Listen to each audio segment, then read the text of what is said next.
And Bitcoin, on the other hand, Bitcoin's backed by nearly 300 exahash of hash power, and it's backed by 10.6 gigawatts of energy.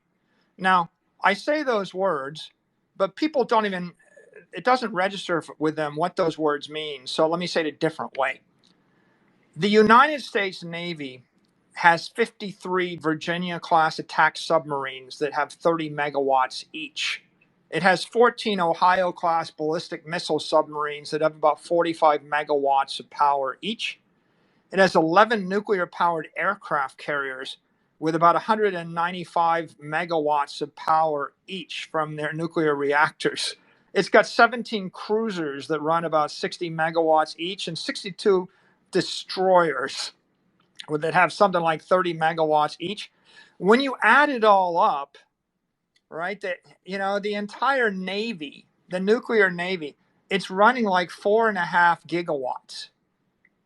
4.3 gigawatts of power. Okay. So the Bitcoin network, we used to say that the US dollar is backed by the strength of the US Navy, by the power of the Navy. Well, it is. And now you know what the Navy is. The Navy isn't 10 gigawatts. Bitcoin is 10.6 gigawatts. It's like double the energy that powers the entire US Navy. Another way to think of it is as a full-on nuclear power plant might generate a gigawatt, a massive one.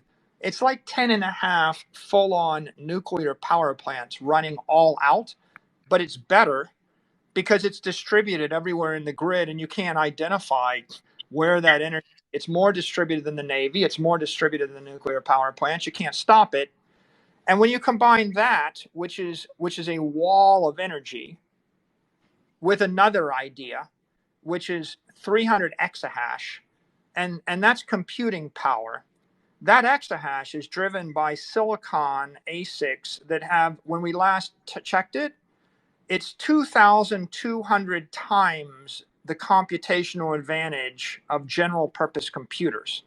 So it's a 2,200 to X machine or silicon ratchet that's running. And what does that mean? Well, that means that how much computing power do I need to catch up with the Bitcoin network? And the answer is all of it. Like how much computer power? All of it, right? If you took all of the computing power of Microsoft and Azure and AWS and Google and Facebook and everything, all of it, you're still not catching up, right? So what we've established is, by the way, how much Navy do you need to catch up with Bitcoin? All of it. All the navies in the world maybe are starting to approach the power of Bitcoin. And then all of the computing power of the world isn't 10% of the power of Bitcoin, wouldn't dent it. And then when you look at the cryptos, that attempt to compete, you've got a handful of proof of stake networks. And the last time we calculated, said, well, if Bitcoin is Mount Fuji, this next one is like a grain of rice. And the other one is like a housefly.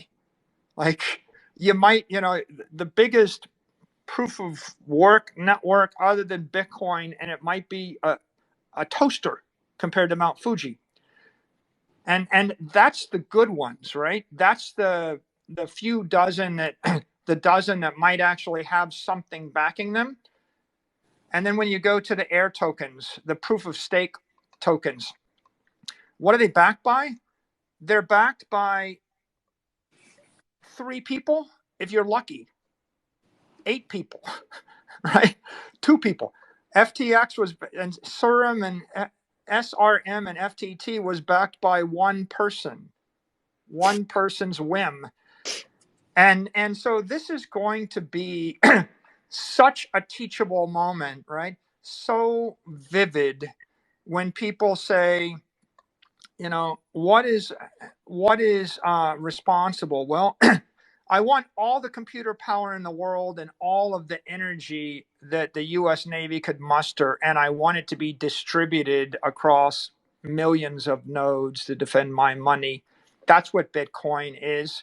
And what is the rest of crypto? The rest of crypto is what Sam Bankman Fried was and